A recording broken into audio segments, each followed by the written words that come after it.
Provérbios 13:11. A riqueza que é fácil de ganhar é fácil de perder. Quanto mais difícil para ganhar, mais você terá. Quanto mais certo você fizer, parece que é mais difícil de chegar. Em contrapartida, sua mente vive se comparando com pessoas que pegam atalho, chega mais rápido, conquista mais rápido e parece que faz sucesso mais rápido. Só que existe uma coisa que quem faz certo tem, que quem pega atalho e se vende não tem.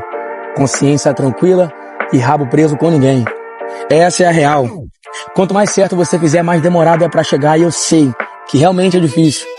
Mas faz a tua parte, mano. Se vende não. Eu sei que quem faz certo demora, mas quando chega não vai ter ninguém pra colocar o dedo na tua cara e dizer que você chegou porque você fez isso, aquilo, pegou atalho ou não. Só Deus pode colocar você lá. Então, se por acaso você tiver a oportunidade de fazer o errado, você pode até chegar. Mas quando você chegar, fácil é pra te derrubar. Agora, quando Deus te colocar, tem ninguém que pode colocar o dedo na tua cara e querer arrancar. Valeu?